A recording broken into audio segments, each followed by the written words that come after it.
नमस्कार। ज्ञान की बातें दर्शन सर यूट्यूब चैनल पर आपका स्वागत है। आज है 31 मई और 31 मई की करंट अफेयर हम कवर कर रहे हैं। आपको मंथली करंट अफेयर की पीडीएफ 4 तारीख को मिल जाएगी, यानी 4 जून को। अभी थोड़ी व्यस्तता है, उसके चलते नहीं तो कल ही मिल जाती। यदि आपको सेशन पसंद आता है तो प्लीज़ लाइक करें, और यदि आप पहली बार देख रहे हैं तो सब्सक्राइब करें। सपोर्ट करें, आपका बहुत आभार होगा। चलिए बढ़ते हैं आगे। कल की वीडियो में जो हमें सपोर्ट मिला है उसे देखो। हृदय यादव लिखते हैं, गजब वीडियो सर, थैंक यू हृदय जी। इसके इनके बाद एशियन कंपटीशन क्लासेज, ये हमारा ऑफलाइन बैच भी है, एशियन कंपटीशन क्लासेज। और हमारे सर लिखते हैं गुड, थैंक यू सर। यदि आपने एशियन कंपटीशन क्लासेज चैनल को सब्सक्राइब नहीं किया है तो प्लीज़ उसे भी जाके सर्च करें, सब्सक्राइब करें। संजय सिंह लिखते हैं, सर पीडीएफ कहाँ मिलेगी? तो हमारा व्हाट्सएप चैनल है ज्ञान की बातें, डिस्क्रिप्शन में लिंक है, आप उसे फॉलो कर सकते हैं। यूट्यूब पर टैग है, वहाँ से भी टैग कर सकते हैं, फॉलो कर सकते हैं।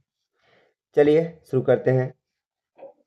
कृषि मंत्रालय के तृतीय अग्रिम अनुमान के अनुसार 2025-26 में कुल खाद्यान्न उत्पादन कितना होगा? तो 37.66 करोड़ टन, पिछले वर्ष से 5.3% अधिक है। यह अब तक का सर्वाधिक उत्पादन है। भारत विश्व में चावल और गेहूं दोनों में दूसरा सबसे बड़ा उत्पादक है। तो किन के बाद? अमेरिका और चीन के बाद। नेक्स्ट, 2025-26 में चावल उत्पादन कितना होगा? तो 15.40 करोड़ टन। तो 15.40 करोड़ टन, यह भी अब तक का सर्वाधिक चावल उत्पादन है। भारत विश्व का सबसे बड़ा चावल निर्यातक देश है, इस बात को भी ध्यान रखिएगा। प्रतिवर्ष 2 करोड़ टन से अधिक चावल निर्यात होता है। 2025-26 में गेहूं और मक्के का उत्पादन कितना अनुमानित है? तो गेहूं 12.07 करोड़ टन और मक्का 5.51 अर्थात 5.51 करोड़ टन। तो आगे, भारतीय कृषि अनुसंधान परिषद ने 2025-26 में विभिन्न कृषि जलवायु क्षेत्रों के लिए 339 फसल किस्में जारी की हैं। तो कितनी फसलें किस्में जारी की? तो 339। इस बात को भी आप याद रखिए। तृतीय अग्रिम अनुमान कौन जारी करता है और यह क्या होता है? तो कृषि एवं किसान कल्याण मंत्रालय। यह रबी कटाई के बाद जारी की जाती है। फसल उत्पादन का सबसे विश्वसनीय अनुमान है। तो 4 अग्रिम अनुमान जारी होते हैं जुलाई में, अक्टूबर में, फरवरी में और मई में। अंतिम आंकड़े अगले वर्ष जारी होते हैं। तो आप एक प्रश्न कमेंट कर दीजिएगा कि वर्तमान में कृषि एवं किसान कल्याण मंत्रालय के मंत्री कौन हैं? आप ये कमेंट जरूर करें। उन्नत मध्यम लड़ाकू विमान परियोजना के लिए रक्षा मंत्रालय ने कितनी राशि का प्रस्ताव जारी किया? तो 15,000 करोड़ रुपए। तो 15,000 करोड़ रुपए 27 मई 2026 को 3 निजी कंपनियों को प्रस्ताव जारी किया गया। यह भारत का पहला स्टेल्थ लड़ाकू विमान होगा। 5वीं पीढ़ी का वायुसेना के लिए 108 विमानों की आवश्यकता है। तो दोबारा सुने, उन्नत मध्यम लड़ाकू विमान परियोजना के लिए रक्षा मंत्रालय ने कितनी राशि का प्रस्ताव जारी किया? तो 15,000 करोड़ रुपए। तो रक्षा मंत्रालय के मंत्री कौन है? तो राजनाथ सिंह जी। चलिए आगे बढ़ते हैं। उन्नत मध्यम लड़ाकू विमान के लिए चुनी गई 3 निजी कंपनियां कौन सी हैं? तो पहली है टाटा एडवांस्ड सिस्टम, दूसरी लार्सन एंड टुब्रो और तीसरी भारत फोर्ज। तो ये तीनों कंपनियां हैं लार्जन and Toubro Bharat electronics limited के साथ कार्य करती है, भारत फोर्ज भारत अर्थ मूवर्स के साथ। तो एक्स्ट्रा फैक्ट, पहला प्रोटोटाइप 2027 तक, पहली उड़ान 2028-29 में और धारावाहिक उत्पादन 2030 के मध्य में शुरू होगा। नेक्स्ट, भारतीय वायुसेना ने IIT बम्बई के साथ किन 3 अनुबंधों पर हस्ताक्षर किए? तो सुखोई Su-30 और MKI विमान के लिए कृत्रिम बुद्धिमत्ता आधारित रखरखाव प्रणाली विकसित करने के लिए 3 अनुबंध स्वदेशी तकनीकी पर हस्ताक्षर किए हैं। भारतीय वायुसेना के पास 272 सुखोई सुपर-30 MKI विमान है। यह भारत का सबसे बड़ा लड़ाकू विमान है। तो याद रखना, भारत का सबसे बड़ा लड़ाकू विमान सुखोई। और बताइए आप, भारतीय वायुसेना के अध्यक्ष कौन है? तो अमरप्रीत सिंह। नेक्स्ट, 10वें राष्ट्रीय स्वास्थ्य लेखा 2022-23 के अनुसार सरकारी स्वास्थ्य व्यय 2013-14 की तुलना में कितना बढ़ा? तो 2013-14 में 1.30 लाख करोड़ रुपए से बढ़कर 2022-23 में 3.85 लाख करोड़ रुपए लगभग, और ये 3 गुना वृद्धि बताई गई है। भारत का कुल स्वास्थ्य व्यय 2022-23 में 8.81 लाख करोड़ रुपए था। यह सकल घरेलू उत्पाद का 3.37% है। इस बात का भी ध्यान रख सकते हैं, अर्थात GDP का 3.37%। राष्ट्रीय स्वास्थ्य लेखा का आधार वर्ष क्या है? तो 2022-23 है। मई 2026 में स्वास्थ्य और परिवार कल्याण विभाग मंत्रालय ने यह जारी किया। राष्ट्रीय स्वास्थ्य लेखा स्वास्थ्य क्षेत्र में संसाधन प्रवाह को ट्रैक करता है। इसमें सरकारी, निजी और बाह्य स्रोत शामिल हैं। स्लोवेनिया की चौथी बार PM कौन बने? तो यानेज यान्सा। तो स्लोवेनिया की चौथी बार PM बन गए यानेज यान्सा। और ये किस पार्टी से हैं? तो स्लोवेनियाई जनतांत्रिक दल।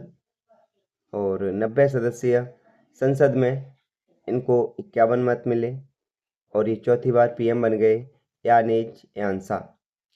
स्लोवेनिया 2004 में यूरोपीय संघ में शामिल हुआ, और स्लोवेनिया की राजधानी ल्यूबल्याना और मुद्रा यूरो। जो भी यूरोपीय संघ में देश शामिल हो गए, EU कहते हैं इसे, EU यूरोपियन यूनियन, जो EU में शामिल हो गए उन सब की मुद्रा होती है यूरो। नेक्स्ट, भारत सिंगापुर 16वीं रक्षा नीति वार्ता कहाँ और कब हुई? तो भारत सिंगापुर की 16वीं रक्षा नीति वार्ता 28 मई 2026 को सिंगापुर में हुई, जिसमें भारत के रक्षा सचिव राजेश कुमार और सिंगापुर की ओर से जोसेफ लियोंग ने प्रतिभाग किया था।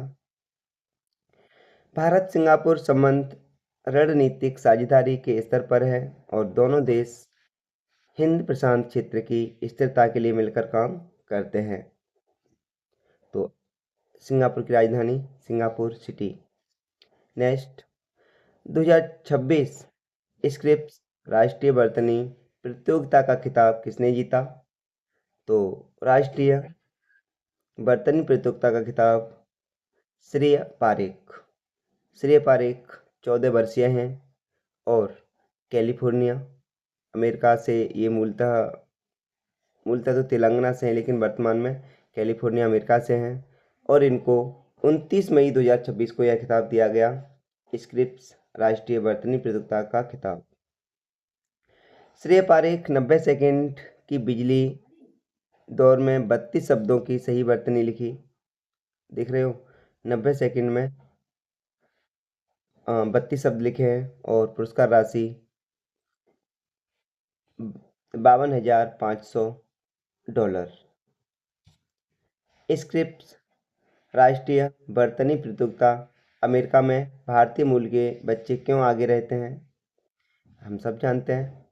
माता पिता का समर्थन, कड़ी मेहनत, शब्दावली पर ध्यान देने की परंपरा। पिछले 25 वर्षों में से 20 से अधिक बार भारतीय मूल के ही विजेता बने हैं। तो स्क्रिप्स राष्ट्रीय बर्तनी प्रतियोगिता 1925 से चल रही है। भारतीय मूल के बाला राजगोपाल ने 1985 में पहली बार यह प्रतियोगिता जीती थी। नेक्स्ट, आईआईटी मद्रास ने मई 2026 में कौन सी नई सुविधा शुरू की? तो परिसंचारी जल सुरंग। परिसंचारी जल सुरंग थेयूर चेन्नई से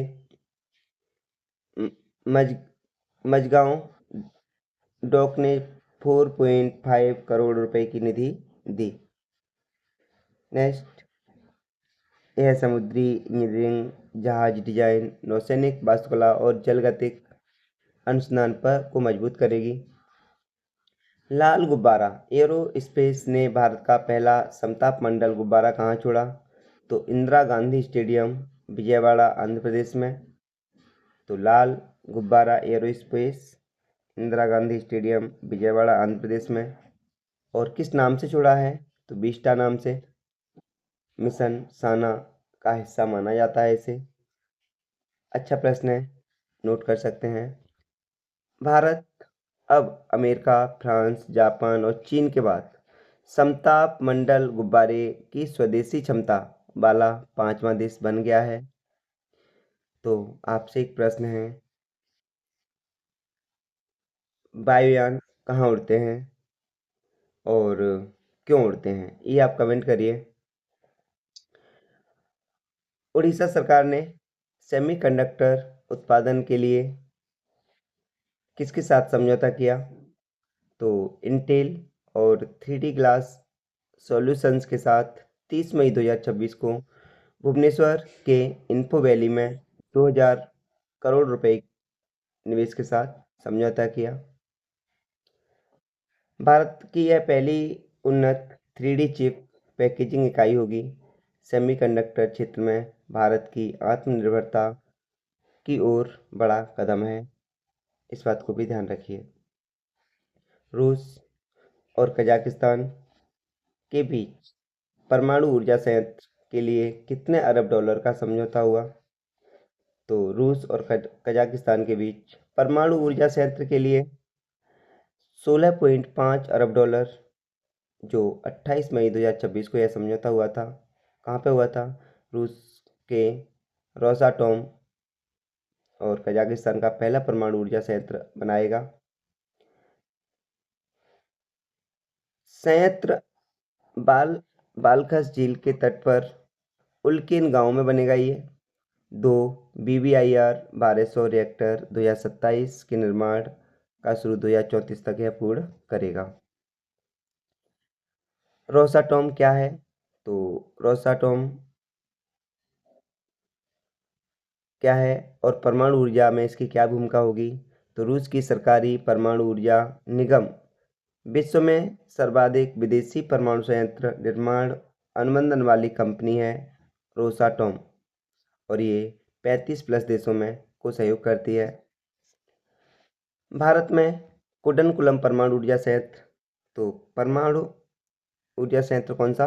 कुडनकुलम, कहाँ पे? तमिलनाडु में भी रोस्टोम द्वारा बनाया गया है, जो 6 रिएक्टरों की परियोजना है। तो कुडनकुलम किसकी सहायता से बना है? तो रूस की सहायता से। और कंपनी की बात करें तो रोसाटोम द्वारा। विश्व तंबाकू निषेध दिवस कब मनाया जाता है?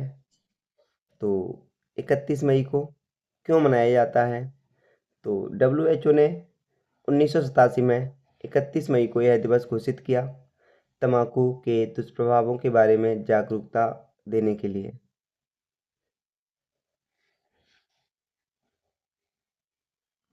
आज यहाँ पर देखें 2026 में इसकी थीम क्या है? तो 2026 में इसकी थीम है युवाओं की रक्षा करें, तंबाकू उद्योगों की चालों को पहचानें, भारत में 26.7 करोड़ लोग तंबाकू का सेवन करते हैं।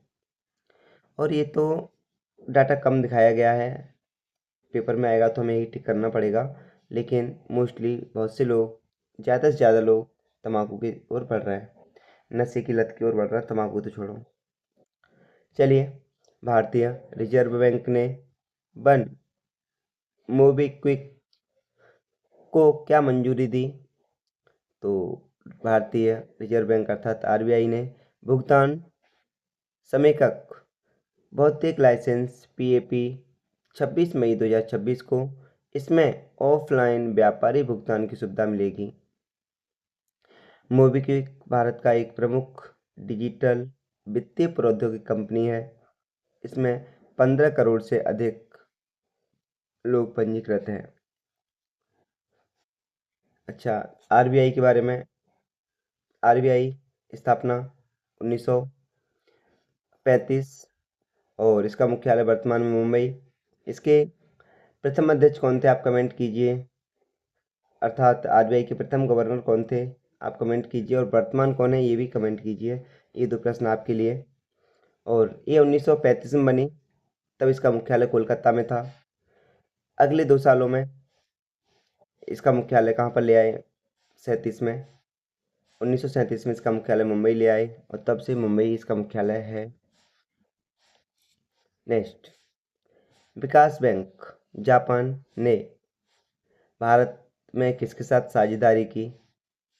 तो विकास बैंक जापान की, उसने HDFC कैपिटल एडवाइजर्स के साथ किफ़ायती और मध्यम आय आवास के लिए $1 अरब निधि की साझेदारी की है। तो विकास बैंक जापान ने HDFC कैपिटल एडवाइजर के साथ साझेदारी की है। यह निवेश गिफ्ट सिटी और गिफ्ट सिटी गुजरात के माध्यम से होगा। HDFC कैपिटल की एच ड्रीम निधि को $35 करोड़ की प्रतिबद्धता मिली। नेक्स्ट, राष्ट्रीय शेयर बाजार ने किस उद्योग संघ के साथ सहयोग की घोषणा की? तो भारत इस्पात उपयोगकर्ता महासंघ मुंबई में इस्पात क्षेत्र में मूल्य उतार चढ़ाव से सुरक्षा के लिए व्युत्पन्न अनुबंध।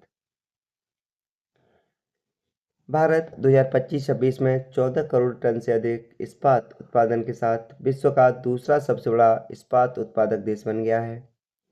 तो ये बहुत महत्वपूर्ण पॉइंट है कि 14 करोड़ टन के साथ इस्पात उत्पादन के साथ विश्व का दूसरा सबसे बड़ा उत्पादक देश कौन बना? तो भारत। पश्चिम बंगाल सरकार की अन्नपूर्णा योजना क्या है? तो पश्चिम बंगाल की अन्नपूर्णा योजना महिला सशक्तिकरण योजना है।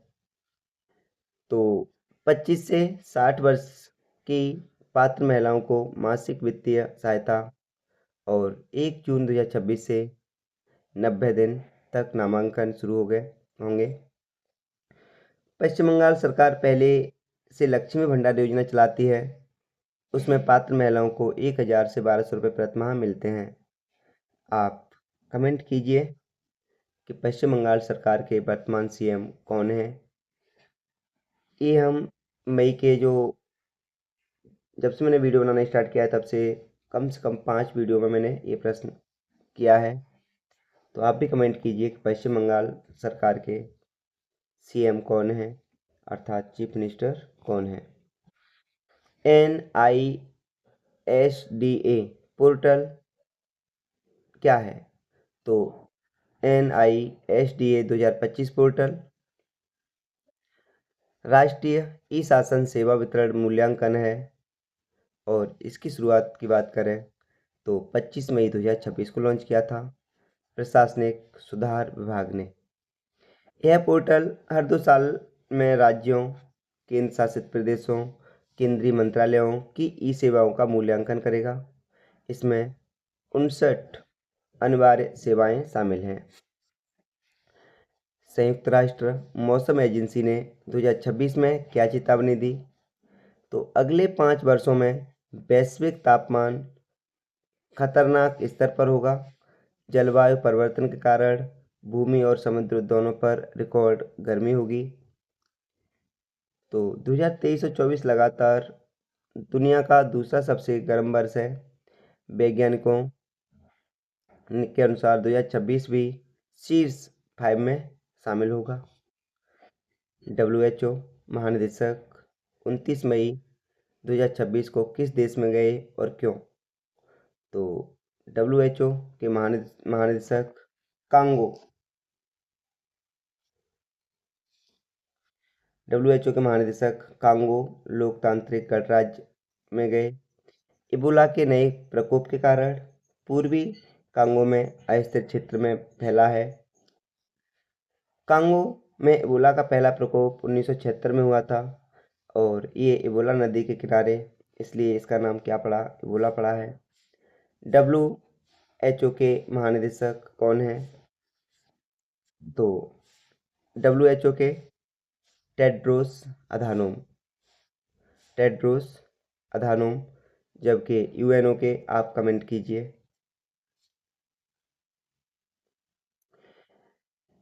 भारत की वर्तमान नीति आयोग की अध्यक्ष कौन है? तो नीति आयोग की बात करें तो नीति आयोग के जो अध्यक्ष होंगे वह हमेशा प्रधानमंत्री होंगे। तो वर्तमान में बात करें तो प्रधानमंत्री नरेंद्र मोदी हैं। नीति NITI, तो नीति की फुल फॉर्म होती है national institute transforming India. NITI Aayog की स्थापना होती है 1 जनवरी 2015 और नीति आयोग का अध्यक्ष सदैव PM बनेगा। और नीति आयोग 15 वर्षीय प्लान लेकर के आता है और यह योजना आयोग के स्थान पर आया है। योजना आयोग 5-5 वर्ष का प्लान लेकर के आता था, लेकिन नीति आयोग 15 वर्षीय प्लान लेकर के आता है। तो वर्तमान में नीति आयोग के CEO कौन है? तो नीति आयोग के CEO है BVR सुब्रमण्यम, लेकिन इनका कार्यकाल पूर्ण हुआ और जैसे इनका कार्यकाल पूर्ण हुआ तो निधि छिब्बर को अतिरिक्त CEO बना दिया गया है। जब तक कोई परमानेंट नहीं मिलता तब तक CEO रहेंगी निधि छिब्बर, ये एक्स्ट्रा फैक्ट याद रखिएगा। नीति आयोग के वर्तमान उपाध्यक्ष कौन है? तो अब तक सुमन की बेरी, लेकिन इनका स्थान ले लिया है अशोक लाहिड़ी ने। संविधान के किस अनुच्छेद के तहत राज्यपाल की नियुक्ति होती है? तो अनुच्छेद 155 के तहत राज्यपाल की नियुक्ति होती है और राज्यपाल की नियुक्ति राष्ट्रपति के हस्ताक्षर और मुद्रा सहित आदेश से होती है। आप कमेंट कीजिए कि राज्यपाल का वेतन कितना होता है। शायद आपको ना पता हो तो मैं आपको बता दूं, राज्यपाल का वेतन 3.5 लाख रुपए प्रतिमाह होता है, लेकिन उपराज्यपाल का वेतन 1,10,000 होता है। राज्यपाल का कार्यकाल 5 वर्ष होता है और ये कहता है अनुच्छेद 156। तो नियुक्ति 155, कार्यकाल अनुच्छेद 156 और राष्ट्रपति कभी भी पद से हटा सकता है, इस बात को भी आप याद रखिएगा। और शपथ भी कौन दिलाएगा? राष्ट्रपति। ऑपरेशन सिंदूर में भारत ने कितने आतंकी ठिकाने नष्ट किए? तो ये सब जानते हो, 6 से 7 मई 2026 की रात को 9 आतंकी ठिकाने पाकिस्तान के ध्वस्त किए थे। तो पहलगांव हमले के बाद, पहलगांव हमला कब हुआ था? 22 अप्रैल 2026 को।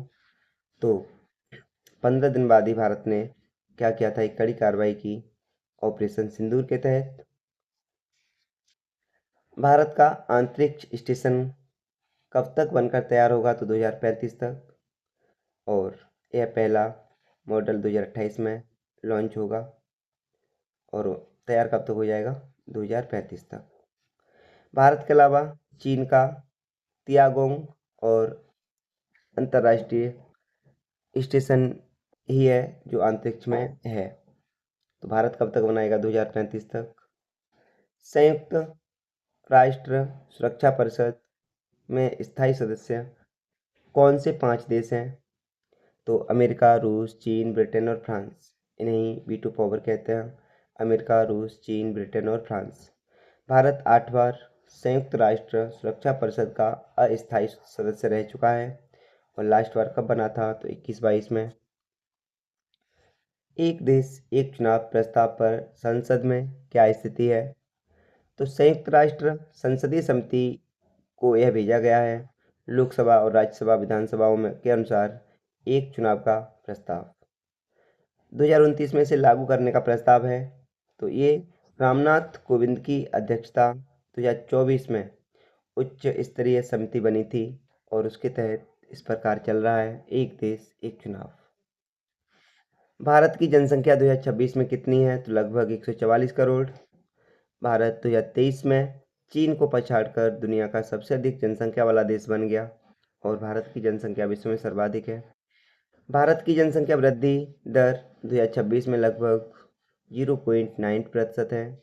2011 की जनगणना के बाद अभी तक नई जनगणना नहीं हो पाई है, जबकि लगातार प्रयास जारी है लेकिन नहीं हो पा रही। पंडित जवाहरलाल नेहरू का निधन किस तिथि को हुआ था? तो 27 मई 1964 को। वे 74 वर्ष की आयु में इनका निधन हुआ था। कहाँ पर? दिल्ली में। और 16 वर्ष 286 दिन यह प्रधानमंत्री रहे थे। नेहरू के बाद लाल बहादुर शास्त्री प्रधानमंत्री बने और जय जवान जय किसान का नारा इन्होंने दिया था। 1965 के युद्ध में भारत को विजय दिलाई थी लाल बहादुर शास्त्री। विश्व पर्यावरण दिवस 5 जून और 2026 में थीम क्या है? तो भूमि बहाली, मरुस्थलीकरण रोके और सूखे से उबरे। 1972 में स्टॉकहोम सम्मेलन की याद में संयुक्त राष्ट्र ने 5 जून को विश्व पर्यावरण दिवस घोषित किया। पहला आयोजन 1974 में हुआ। संसद का बजट सत्र 2026 कब से कब तक चला? तो पहला भाग 28 जनवरी से 13 फरवरी 2026 तक और दूसरा भाग मार्च से लेकर 2 अप्रैल तक। इस सत्र में आंध्र प्रदेश पुनर्गठन संशोधन विधेयक 2026 पारित हुआ और राज्यसभा में 2 अप्रैल को ये पास हुआ। तो याद रखना इस पॉइंट को कि आंध्र प्रदेश पुनर्गठन संशोधन विधेयक 2026 पारित हुआ है। नेक्स्ट, भारत की पंचामृत प्रतिबद्धताएं क्या हैं? तो 2030 तक 500 गीगावाट नवीकरणीय ऊर्जा, 50% गैर जीवाश्म ऊर्जा, 3.45% उत्सर्जन घटना और 2050 तक ऊर्जा वन द्वारा 2.5 से लेकर 3 अरब टन कार्बन अवशोषण और 5वां 2070 तक शुद्ध शून्य उत्सर्जन। तो ये पांचों टारगेट आप याद रखिएगा। पांचों ही बातें बहुत महत्वपूर्ण हैं। दोबारा सुन लेना इसे बैक करके। पीएम मोदी ने ग्लासगो COP 2026 पीएम मोदी ने ग्लासगो COP 2026 और 2021 में ये 5 प्रतिबद्धताएं घोषित की थी। और पंचामृत का अर्थ है 5 अमृत तत्व। तो ग्लासगो COP 2026 तो लिखा है लेकिन ये 2021 में घोषणा कर दी गई थी। आप सभी का बहुत बहुत धन्यवाद इतने लंबे समय तक साथ देने को। एक बार फिर से ज्ञान की बातें दर्शन सर चैनल को सपोर्ट करें। यदि पहली बार देख रहे हैं तो सब्सक्राइब करें। आप सभी का दिल से धन्यवाद। जय हिंद, जय भारत, वंदे मातरम।